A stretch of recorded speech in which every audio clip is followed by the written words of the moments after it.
This is Rob Kilmer. It is a universal truth that people want certain things, and there are predictable consequences to those who meet those needs and those who don't. Those are the topics this week on You Defend It.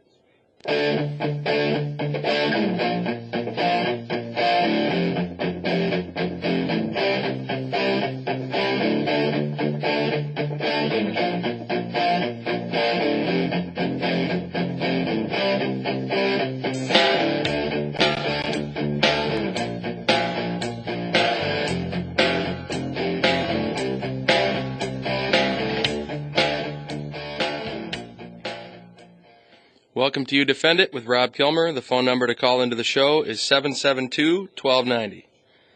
As always, callers to the show will need to take a position, be able to defend it with an argument that is factual, not emotional, and if you can't make your point without insulting someone, you can't make your point on this show. Callers and guests will be treated with complete respect. For my part, I will ask questions that matter and give people the opportunity to answer. My website is www.youdefendit.com. That's Y-O-U defendit.com. You can give me your comments on the show anytime.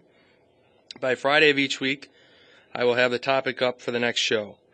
You can also visit my blog through the site. You can read my posts and leave your own.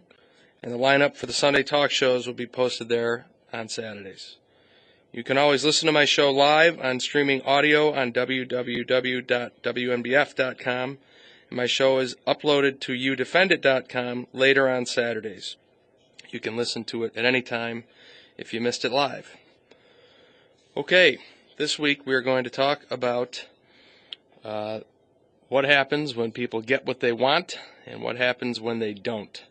And I'm going to talk about this in the context of things overseas as well as things here.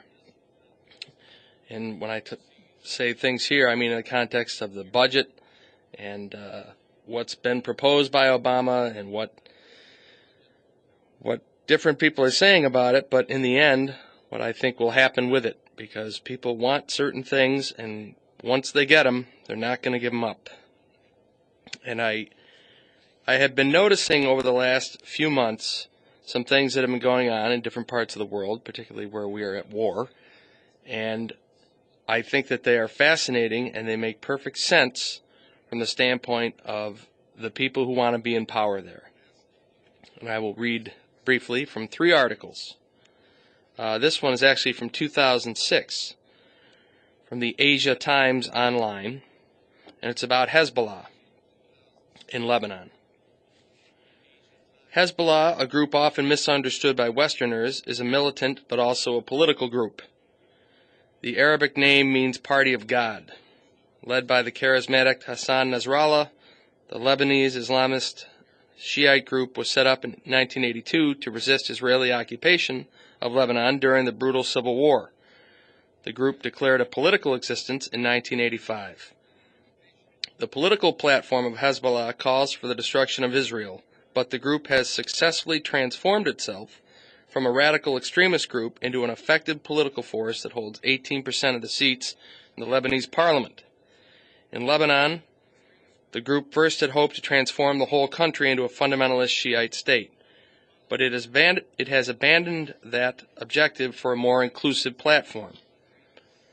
Hezbollah won the support of Shiite Muslims by providing social services, health care, and welfare when the Lebanese government failed. Hezbollah runs hospitals, news services, and educational facilities for its followers in Lebanon. It is behind a large number of economic and infrastructure projects in that country. The next article is from the Wall Street Journal, August 5th, 2008. This involves Iraq. The headline of the article is Radical Iraq Cleric in Retreat. Sadr, with power waning, plans moderate course, retaining militia. Anti-American cleric Muqtada al-Sadr, long a thorn in the side of the U.S. military and Iraqi government, intends to disarm his once dominant Mahdi Army militia and remake it as a social services organization. The transformation would represent a significant turnabout for a group that, as recently as earlier this year, was seen as the most destabilizing anti-American force in Iraq. For much of the past several years, the Mahdi army, headed by Mr. al-Sadr, a Shiite cleric, maintained sizable chunks of Baghdad and other cities. Its brand of pro-Shiite activism had the side effect of pitting Iraqis against each other, helping to stir worries of a civil war. A new brochure obtained by the Wall Street Journal and confirmed by Mr. Sadr's chief spokesman states that the Mahdi army will now be guided by Shiite spirituality instead of anti-American militancy. The group will focus on education, religion, and social justice, according to the brochure, which is aimed at Mr. Sadr's followers.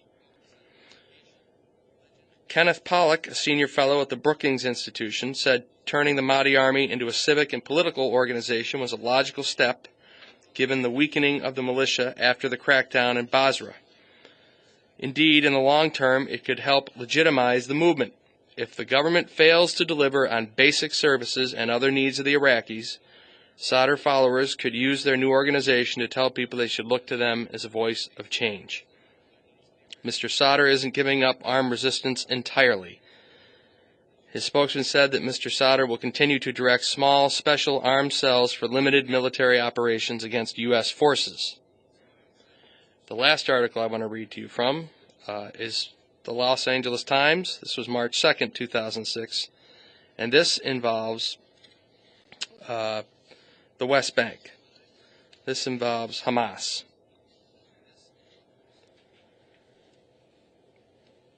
The militant group's recent victory in parliamentary elections is testimony, in part, to its long track record on the streets.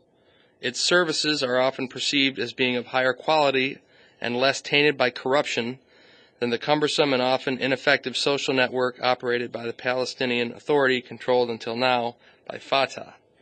What do people want? Well, in Iraq, Lebanon, and the West Bank, they are looking for basic services. That's all I'm going to read to you from that article. And the point I am making here, which we're going to go to a commercial break in a second, is that you need to provide basic things first. And if you do that, you will be able to assume control of in these cases, we're talking about, so far, Lebanon, the West Bank, Iraq. This also extends, as we will get to in just a minute, to Afghanistan and Pakistan. And the broader point I want to make here is that people perceive themselves as having fundamental needs. If you meet them, you get to keep power. If you don't meet them, you won't. And when we will turn this conversation towards the end of the show to the United States and what people want. And you can talk all day long about the size of government, whether it should be limited or not limited. People want certain things. They want them for their kids. They want them for themselves. And I'm not saying they're necessarily right to want them, but they want them. And until that fundamental concept is understood, I think the discussion we're having right now about, for instance, health care is misguided. At the end of the day, people are going to choose health care for themselves. That's it. They are not going to choose. You can try and scare them all you want about socialize this and that, but if the choice ultimately comes down to being able to pay for your health care or your children's health or not being able to, you're going to pick being able to pay or being able to have help paying for it. And unless and until we control the costs of health care, we're gonna have this problem. But the winner between the parties is going to be the one who provides an answer, not the one who criticizes the answers. Because people are fearful when it comes to health care, and they want it, and that's going to win out. We'll be back. You are listening to You Defend It with Rob Kilmer right here on News Radio 1290 WNBF Binghamton.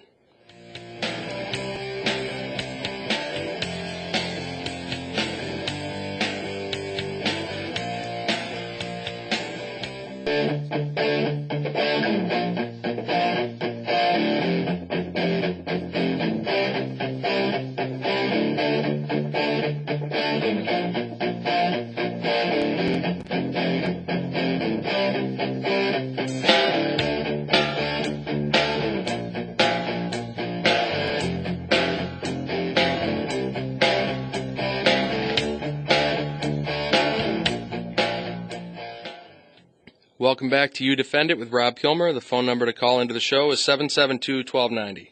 We left off talking about different parts of the world where basically terrorist organizations, Hamas, Hezbollah, the Mahdi Army. I mean, at one time the Mahdi Army had 60,000 soldiers under the control of a cleric. And Hamas and Hezbollah have attacked Israel between them, thousands of times? And yet they hold a sizable number of seats. They have complete power over certain regions over there. Why? Not because the public necessarily agrees with their political philosophy, but because they deliver water, electricity, food. If you can't do that, you're not going to have the support of the people. It's that simple. That is why we should be placing as much emphasis in our foreign policy, particularly where it involves our dollars, on corruption as anything else, because it undermines our national security. On that note, Afghanistan. No secret, we're at war there, but the Taliban is resurgent. And why? Because the Karzai government is up to its neck in corruption. Corruption, in its most basic sense, means that the money doesn't get where it was supposed to go.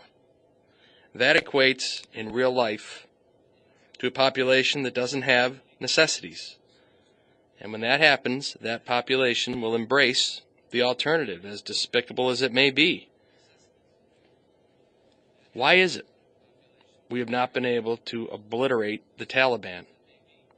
In Afghanistan, I haven't even gotten to Pakistan yet.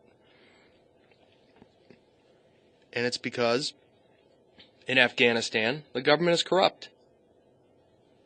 The money doesn't go where it's supposed to go. The services don't go where they're supposed to go.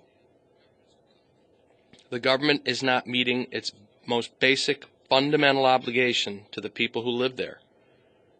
And that is a simple equation for the Taliban, because they will. And then they bring people in on their philosophy, and they indoctrinate them on whatever form of radical Islam they're living by. But if you can't get the simplest things done, you lose. We saw that with Katrina. Many say, and I think polls corroborate, that George Bush's presidency never fully recovered from that. And that was because the public felt that in the case of that hurricane, a basic governmental function was not provided. Pakistan. In Pakistan, which has nuclear weapons, the government just gave up an entire region in the north, called the Swat Valley, to the Taliban. And why? Because 1% of the people owned all the land. Now, Pakistan has been under pressure to implement land reforms for years. They didn't do it. When you have 1% of the people owning all the land, then the other 99% gets a little upset by that. This was a simple problem for the Taliban. The Pakistan government put off addressing land reform, so the Taliban did it for them. Not unlike South Africa years ago, the Taliban killed a few landowners, put up a list of 43 more who needed to make concessions, all of whom fled, and divided up the land to the lower class. And the lower class liked that a lot. Now the Taliban runs the show in the Swat Valley. That's that.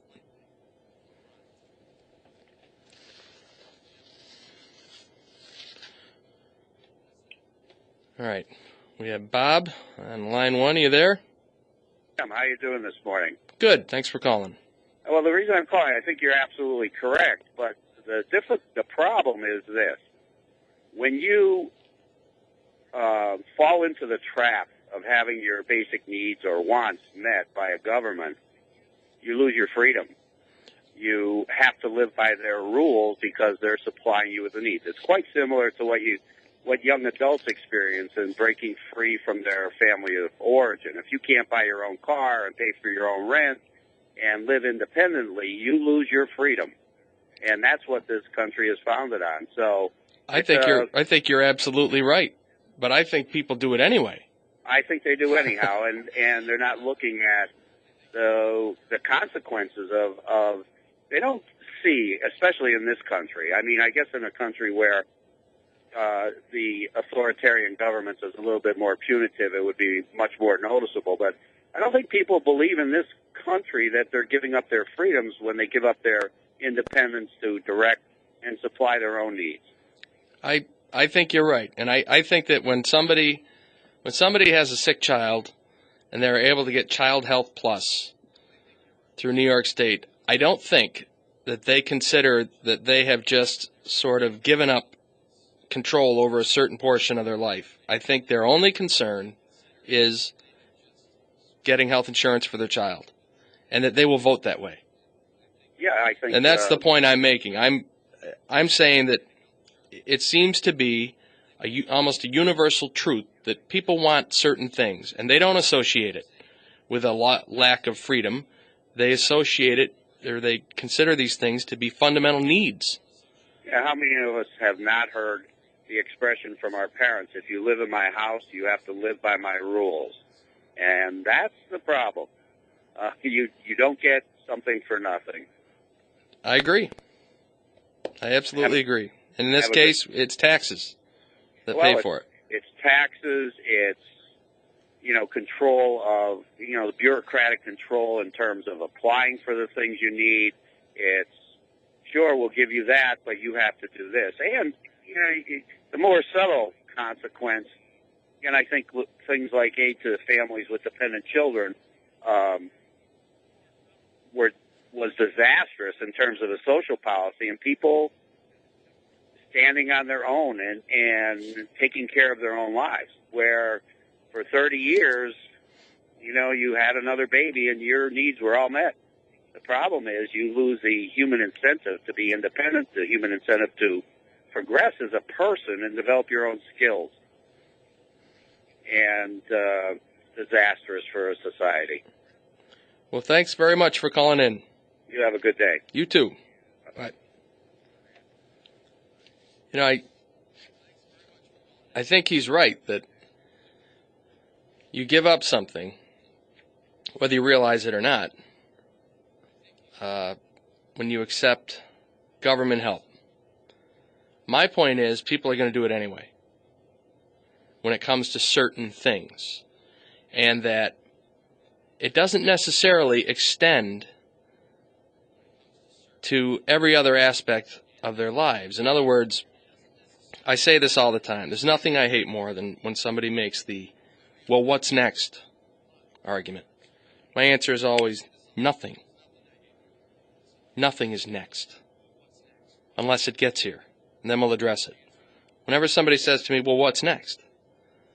I think to myself, you're basically then conceding the argument we're having now. Your argument is, well, this will lead to that. And I, as a fundamental belief, I disagree with that. When our speed limit went from 55 to 65 in New York, logically it should have gone to 75, then 85, then 100, then 120. I mean, eventually, logically. And of course it didn't. Because as a country, we don't believe in what's next. We believe in taking issues one at a time and resolving them. In fact, things go back and forth in this country. If I'm not mistaken, the speed limit went from 65 to 55, then to 65, as an example. The what's next argument is a fear argument. It's not a real argument. It's a fallacy. It just brings in the unknown as if that is real support for the current discussion you're having, and it's not. I think people feel that the government does owe them, and I'm not saying it's right or wrong. This is an observation. Certain things. you should not be facing bankruptcy because you've gone to a hospital. Healthcare, I don't think Americans view healthcare or the government providing it as an evil. And I will explain exactly what I mean by that when I come back. Okay. Paul Harvey used to be up from 8:30 to 8:35. He is no longer. I had thought that his son would be up from 8:30 to 8:35, but that is not the case. We are going to take a break. We'll have a news break for 3 or 4 minutes, and then I will be right back. You are listening to You Defend It with Rob Kilmer right here on News Radio 1290 WNBF Binghamton.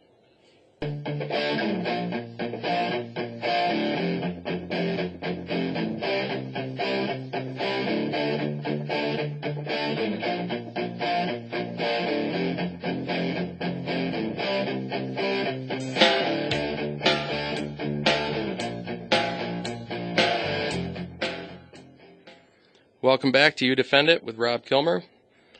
Phone number to call into the show is 772-1290. We left off talking about socialized medicine. And as I was watching the Tea Party protests this week, I heard somebody make this observation. Some of the signs there were about socialism, and we're heading towards socialism. And in fact, I think it was Aaron Sorkin who made this observation.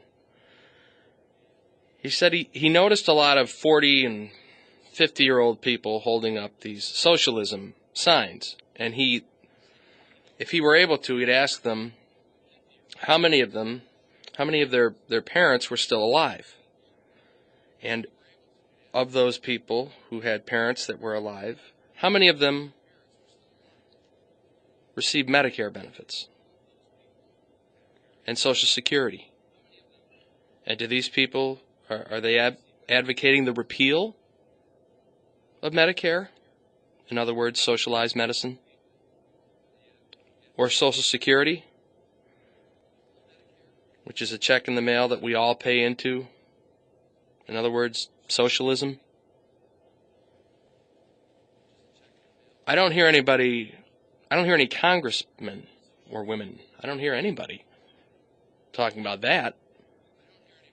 I mean, if socialism is an imminent, lethal threat to our democracy, then why do we tolerate these socialist programs? In fact, they call Social Security the third rail of American politics, because if you touch it, if you try and change it, it practically guarantees your defeat. George Bush went through that. Immediately after being reelected, he said that he was going to use his, quote, political capital, end quote, to address the Social Security, what some believe is a looming crisis. He got nowhere with that. Nobody was willing to support him on that, and why not? Why didn't we just call it socialism and do away with it? Because people like it. Call it whatever you want. As long as that check arrives in the mail for me every month, I'm good to go. If I'm over 65 and I want to go to the hospital, I'm not real interested in a repeal of Medicare. I'm not fundamentally, philosophically, or ideologically opposed to it on capitalism grounds. Mainly, I just want to get well.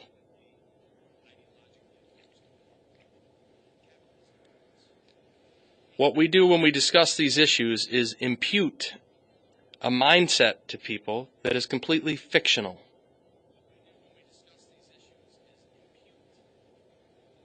The people who are receiving these benefits are not in favor of their repeal.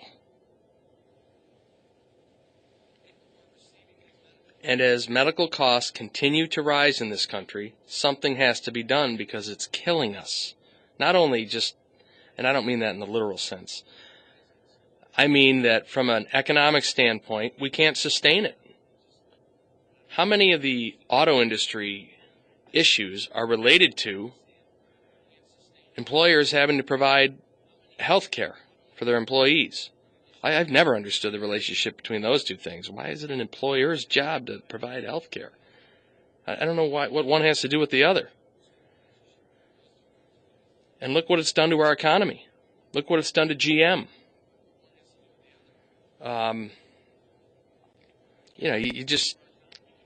It's a disaster. On the other hand, people, particularly people with children, they don't want to worry about not being able to have enough money to make their child well. Those two things shouldn't have anything to do with each other in their minds. How can they? On an unrelated topic, I've never understood why. This is just one of those things that makes me me. I have never understood paying for parking. I've never been able to equate in my mind. I've never been able to reconcile the act of stopping my car and getting out of it with providing revenue for somebody else. I've never been able to understand how and why me stopping my car and getting out of it should line somebody else's pocket. I've just never understood that. But that's just me. But people feel that way about health care. They do not want to, in their mind, I don't think they can necessarily associate being able to be free from sickness with having a certain amount of money. The two just, in a lot of people's minds, should have nothing to do with one another.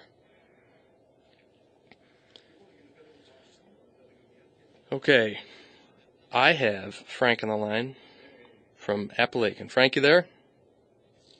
I thought I had Frank. Oh, no, I didn't. Hold on. Frank, you there? Yes, hello. Sorry about that. I'd like to talk a little bit about socialized medicine and the tea parties. Go right ahead. A few weeks ago, I was buying some stuff, and I talked to the fellow there. He was leaving the United States because of the job situation, and he told me that he was marrying a Canadian lady who was a nurse. So I said, why don't you tell me a little bit about the Canadian medical system? And here we're always talking about the Canadian and the British system as sort of ideals, which we should be going to. And this is what he told me. And, I didn't start out in an argumentative mode or anything. I just said, hey, tell me about the system. He said, if you don't have a family doctor, it takes 1 to 2 years to find one there. If you want to see a specialist, it's about 18 months. That's pretty bad. I know I've used the medical system here recently, and I was grumbling because it took me a lot of weeks to see a specialist and a surgeon and so on.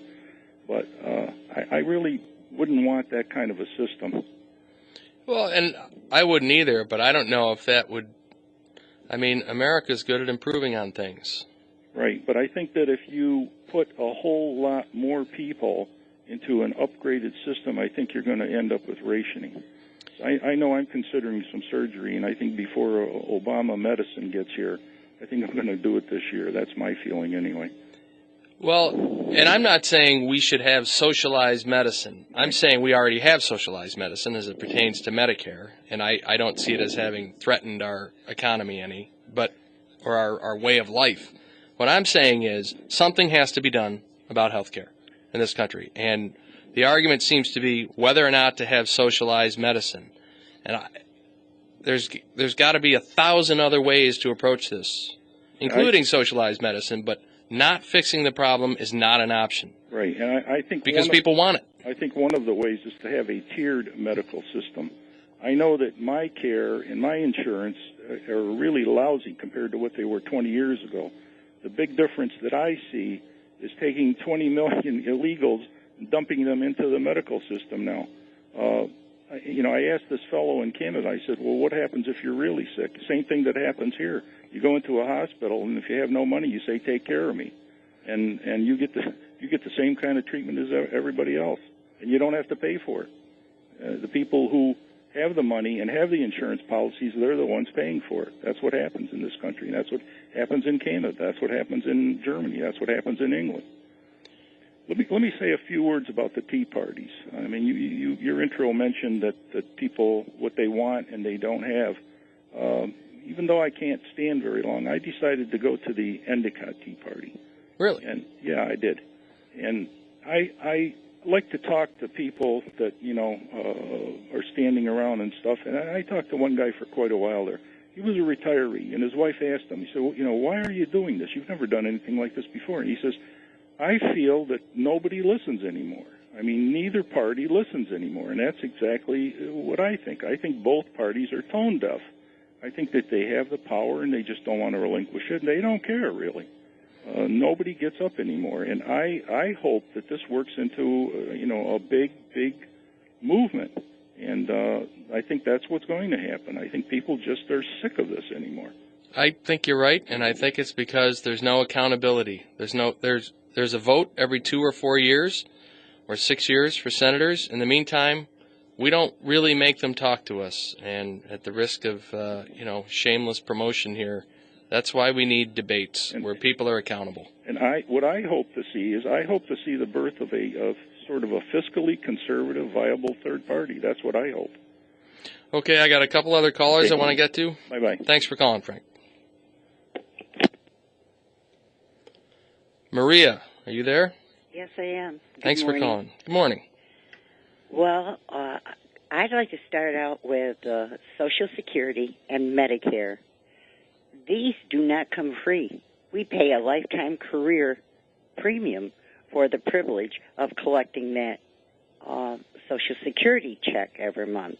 Absolutely true. Except Medicare, that when it started, there were, I think, 30-some people paying in for every person that was collecting. Now I think it's less than 5. Yes, and it's going to reverse itself even more. The second thing is Medicare. We also pay a premium for that. That does not come free, which leads me into the next comment I want to make. The concept of our constitutional government, if much of it still exists, is by, of, and for the people.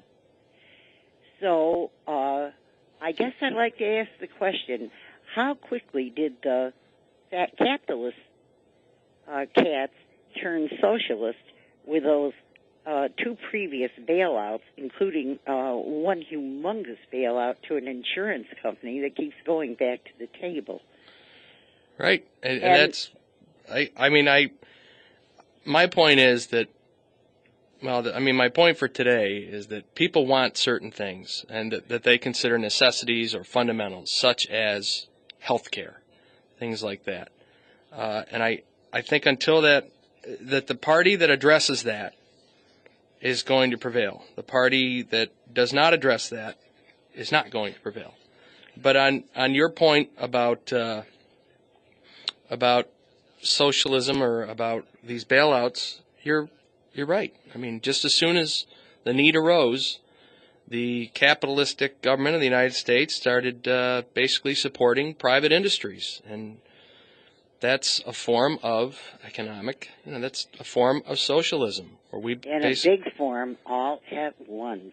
And it hurts competition globally, and it hurts it takes the capitalism out of capitalism. Yes, it very definitely did, and very rapidly too, when the smoke and mirrors cleared. But the one thing I wanted to mention about the Constitution and our concept of it is by, of, and for the people. If you were to spread the socialistic aspect further out among the population, the general population, all of us, that would be us taking care of ourselves still. And I don't see where there's anything wrong with it, especially since the medical profession today, with insurance companies practicing medicine and doctors continually have to get treatment and permission for treatment from them. Look, it's going to tank one of these days. It's like a big big balloon full of air, and something has got to give here. So somebody. What's worse, having, they always talk about bureaucrats from Washington telling you what your medical care should be. Right now we have bureaucrats at insurance companies telling you what your medical care is going to be.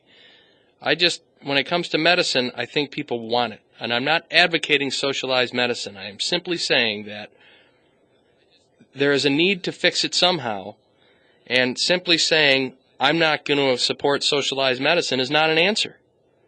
It doesn't do anything to solve the problem, and for too long it has been accepted as a valid argument in that arena, and I say it's not. I got a couple more calls that I want to get to, and I got to take a break in between.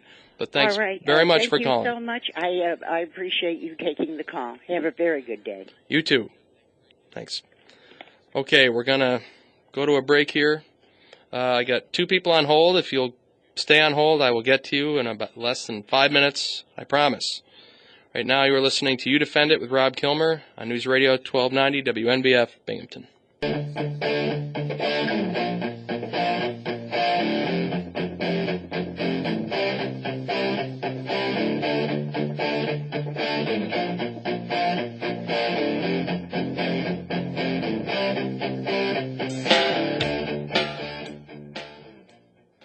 Okay, welcome back to You Defend It with Rob Kilmer. I want to get right to the phones.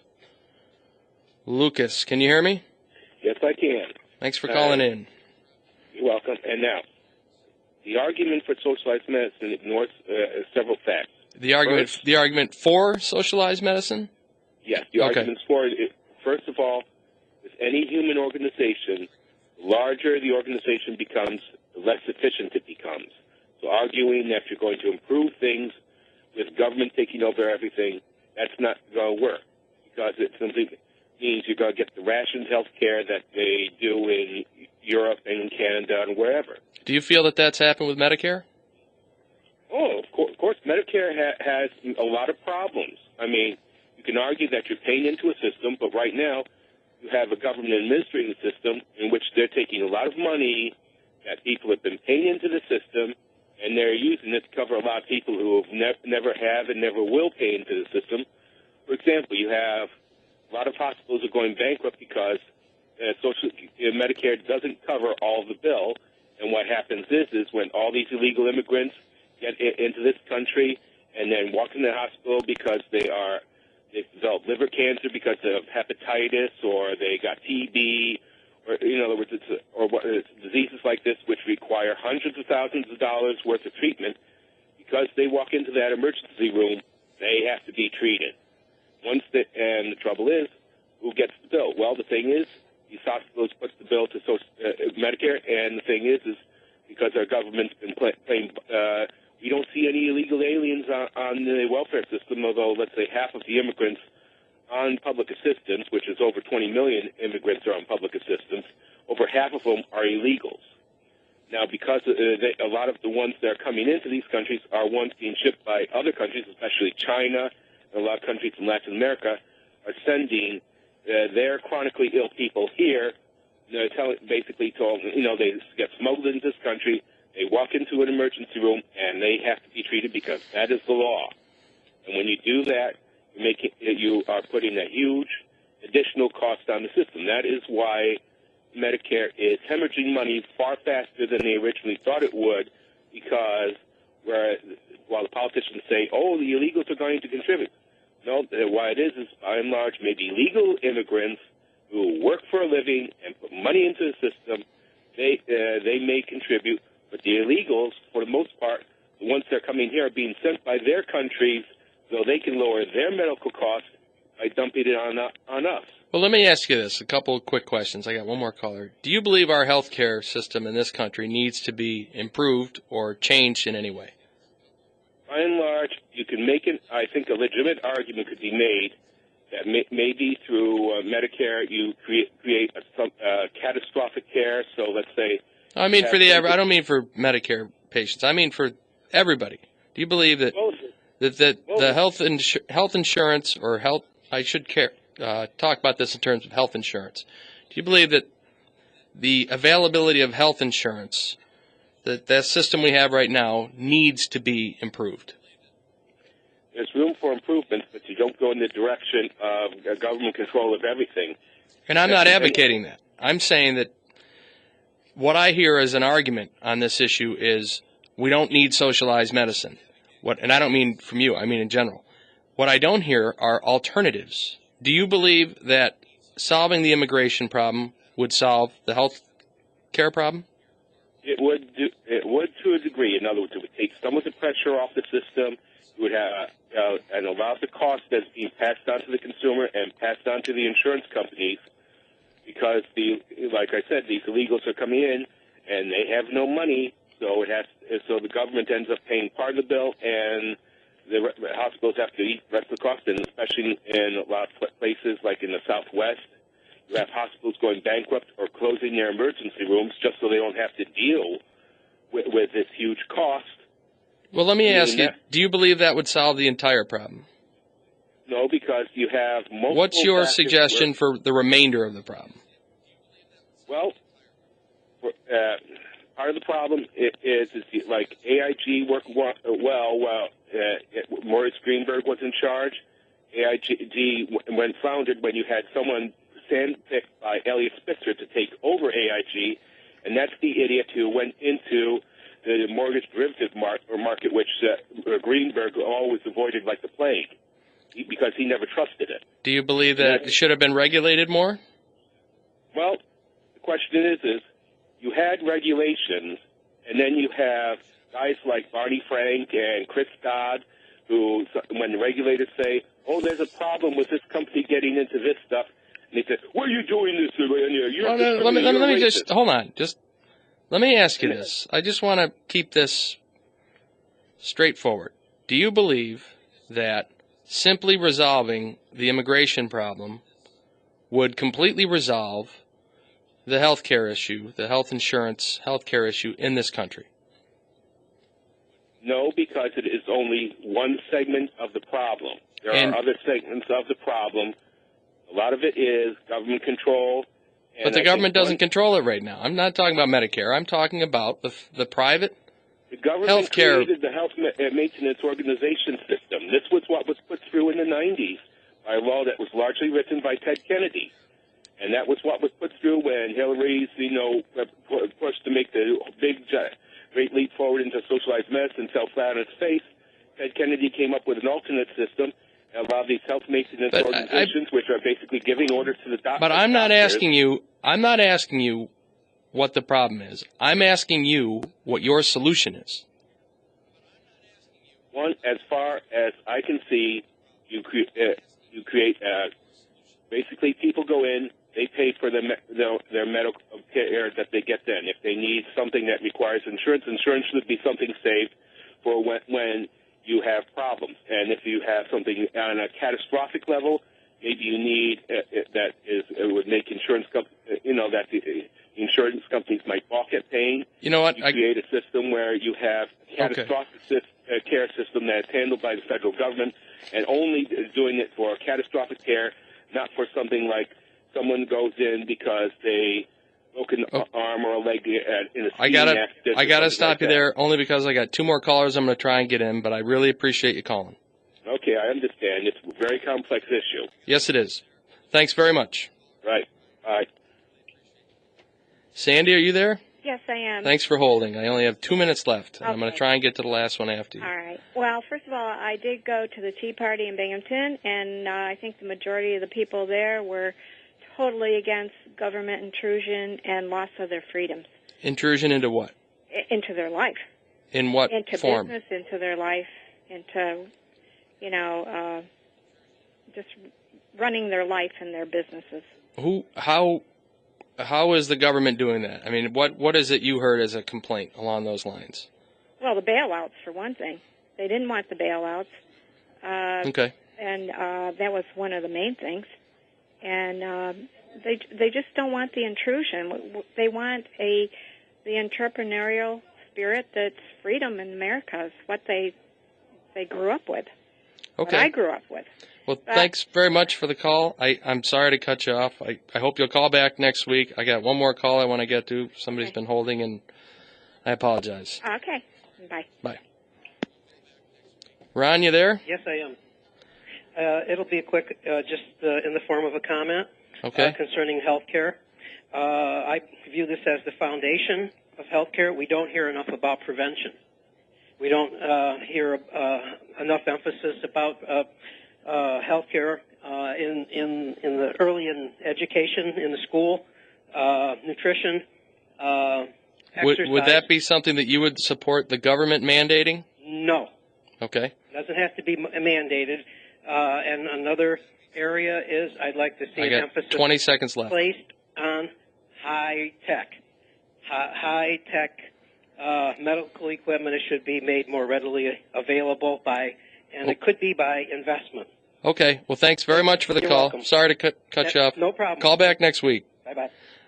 That's You Defend It for this week. Take care.